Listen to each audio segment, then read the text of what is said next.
पेशे से वकील हूँ। पिछले 20 साल से मैं वकालत कर रही हूँ। इस दौरान कई केस आए और कई चले गए। बात उस जमाने की है जब मैं सेशन कोर्ट में सरकारी वकील हुआ करती थी।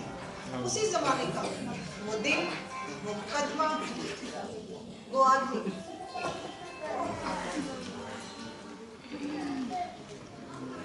क्या बुराई नहीं होती, क्या आदमी था,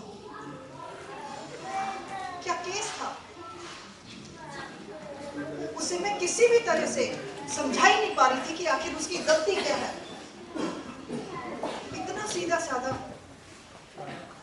घने बिखरे बाल, घनी बोली, मासूम आंखें, जैसे इसकी मासूमियत को जाने और बढ़ा देते हैं। ये आदमी, इसका नाम रामलाल है। ये रेलवे की पटरियों से नट चोरी करते हुए पकड़ा गया। वही नट जो पटरियों को जोड़ने के काम आता है। मैं तो इसे समझा के परेशान हो गई हूँ, लेकिन ये कुछ समझ ही नहीं रहा, या यूं कहो कि समझना चाहता ही नहीं है। सर, अब आप ही से कुछ समझो। अब क्या एक वकील का काम जज करेगा? रामलाल, मुझे तुम ये बताओ, तुमने वो ट्रक रेलवे पटरी से नट क्यों निकाला? मालिक, निकाला नट। मगर क्यों? सुनहरी के लिए मालिक। सुनहरी?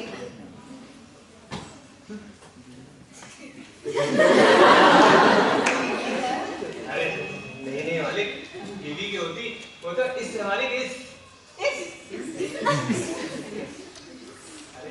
नहीं समझते आप लोग? अरे मछली मालिक, मछली।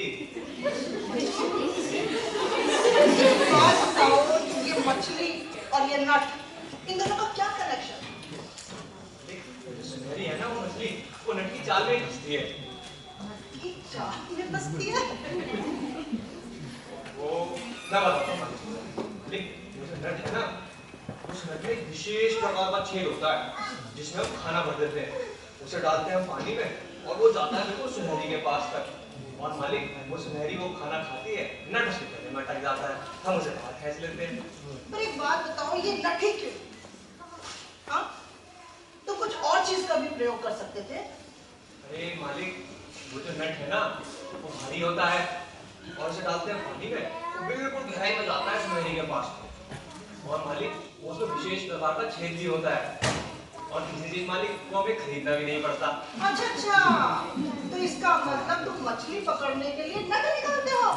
जी मालिक। ये आदमी मछली पकड़ने के लिए नट निकालता है, वही तो चोरी है। ये चोरी है? हाँ। अरे मैडम, ये तो पूरा गांव करता है, अब मेरे को क्यों पकड़ के ले आएगा? क्योंकि तुम रंगे हाथों पकड़े गए हो। रंगे हाथों से सुनिए। चप्पल पहनो। खातिर पकड़ा गया, फिर तो मैं भी भाग गया था अपने दोस्तों के साथ, वे भी तो थे वहाँ। तुम्हें पता है तुम्हारी इस हरकत की वजह से कितनी बड़ी दुर्घटना हो सकती थी, सैकड़ों लोगों की जान जा सकती थी। ओहो, अरे मैडम, हमें भी काम करते हुए 30 साल हो गए।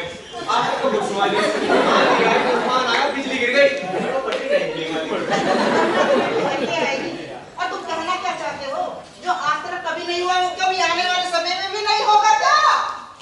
अरे मैडम, हम भी कोई जड़ बुद्धि नहीं है, तुम्हें भी पता है लोगों की जान कैसे बचानी है। मालिक, हम बहुत सिस्टम से नट निकालते हैं, सिस्टम से, 2 छोड़कर 1। जहाँ से हम नट निकालते हैं ना, वहाँ 1 हफ्ते बाद नया हो जाता है। वो रेलवे वाले आके नट लगा के जाते हैं, उनका एक रिकवरी डिपार्टमेंट होता है, और उन्हें नहीं, तुम्हारे खिलाफ चोरी का मुकदमा भी दर्ज किया है। फिर चोरी? अरे मैडम तो हमारे पीछे ही पड़ गई है। मालिक, आप एक बात बताइए, हमारे खेत से कोई इतना लंबा गन्ना निकाल के ले जाए, उसे तो हम कुछ कहते नहीं, और यहाँ एक छोटा सा नट निकाल है, इसके लिए मैंने हंगामा मचा के रखा है। देखो, मैं तुम्हें एक बात नहीं समझा, ये जो पटरी है ना, जिसमें से तुम नट निकालते हो,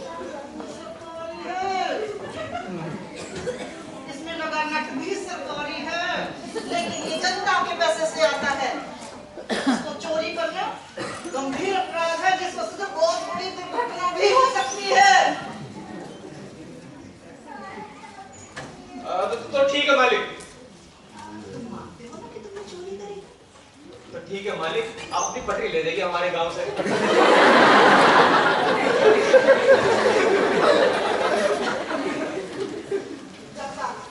पीनल कोड की धारा 181 के अनुसार अगर कोई भी व्यक्ति रेलवे ट्रैक या रेलवे की प्रॉपर्टी को जानबूझ के नुकसान पहुंचाता है तो ये गंभीर अपराध है, इसे हिरासत में लिया जाए। हुजूर रामलाल,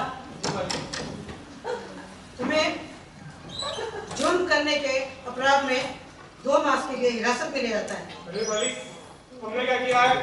हम ठहरे अनपढ़ गवार आदमी, आप जैसे पढ़े लिखे लोगों के सामने हमने कुछ नहीं किया मालिक। हमने नट निकाला। ऐसे तो आजाद के पास 6 नट है और रामू के पास 5। और मालिक कालू हड़वाई तो नट से तोले हैं मालिक। हमने कुछ नहीं किया, हमें सजा मत दीजिए। उस दिन पीनल कोड की धारा 181 के अनुसार रामलाल को 2 महीने हिरासत में लिया गया। पर सच कहूं, मुझे आज भी तहे दिल से अफसोस है कि मैं उसे किसी भी तरह से अंत समय तक समझा ही नहीं पाई कि उसको सजा क्यों मिली और उसका कसूर क्या।